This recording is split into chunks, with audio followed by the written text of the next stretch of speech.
السلام عليكم ورحمة الله وبركاته. ازيكم يا حبايبي؟ عاملين ايه؟ يا رب تكونوا بخير. النهاردة ان شاء الله هنعمل مع بعض وصفة حلوة خالص من البسكوت بتاع الولاد بتاع المدرسة. انا عندي الولاد مش بيحبوا البسكوت السادة ده خالص، فهنعمل منه الوصفة دي وان شاء الله تنول رضاكم.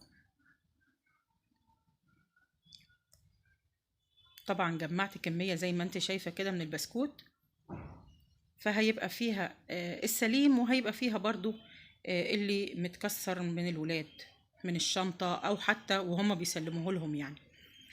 فزي ما انت شايفة كده انا فرستهم وخليت السليم على جنب والمكسر اهو زي ما انت شايفة كده على جنب. ممكن نعمل بيه وصفة تانية فيما بعد ان شاء الله.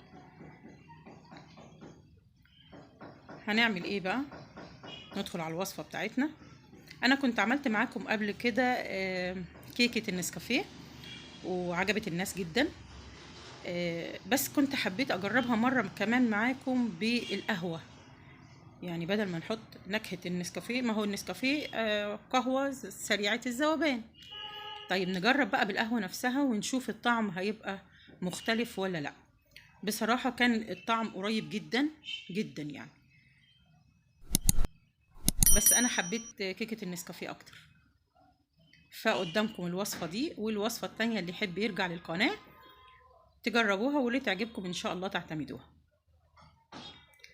دول كوبايتين من الكريمة، كوبايتين كريمة خام، عليهم 4 معالق كبار سكر بودرة. وزي ما انت شايفة كده انا دوبت 3 معالق من القهوة وحطيتهم مع الكريمة، وهنبدأ نضربها وتبقى دي الحشوة بتاعتنا. طبعا الكريمة علشان تخفقيها لازم يكون اللبن او المية اللي انت حطاها تكون مثلجة. هنا زي ما انت شايفة كده هنضرب فيها لحد ما توصل للقوام المناسب، ونبدأ نشتغل بيها ان شاء الله على طول. بس يا ريت اللي ما اشتركتش في القناة تنزل تشترك في القناة وتدعم زر الجرس علشان يوصلها بإذن الله كل جديد، وما تنسيش اللايك. هنبدأ بقى زي ما انت شايفة كده احنا عملنا ايه؟ عملنا سائل علشان نسقي فيه البسكوت بتاعنا. برضو حطيت معلقتين من القهوة وعليهم كوباية كبيرة من المية الدافية مش المية السخنة عشان البسكوت ما يدوبش بس. وابدأ اسقي فيها البسكوت زي ما انت شايفة كده واعمله طبقات، وما بين الطبقات كل طبقة والتانية هحط الكريمة. يعني اكيد في ولاد كتير زي ولادي، انا ولادي مش بيحبوه خالص البسكوت دوت وكانوا بيسيبوه يعني.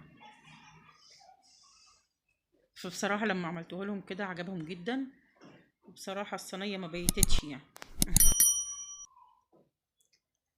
بعد ما خلصت كل الطبقات بالشكل ده هبدأ بقى ازينها. انا كنت عاملة معاكم الكراميل قبل كده،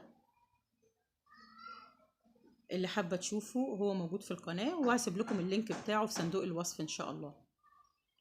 فيديو جميل برضو لو رجعتي له مش هتدوري على الكراميل ده من بره خالص ولا هيبوظ منك خالص تاني بعد كده. هنحط الكراميل بقى وما تقلقيش من الاحرف بتاعه الصينيه ديت، لان احنا هندريها بعد كده بالكريمه وهيبقى منظرها حلو خالص. اهو زي ما انت شايفه كده كلها هنبدا نلف عليها بالوردات بتاعه الكريم شانتيه، وهتبقى الصينيه بتاعتنا جهزت خلاص.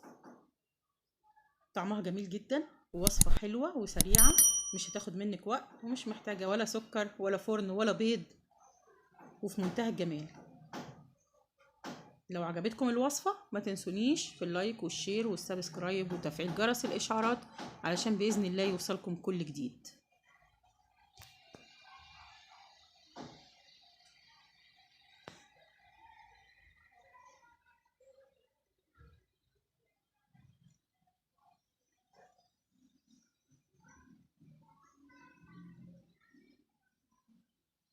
وبس خلاص، شكرا لكم والسلام عليكم ورحمة الله وبركاته.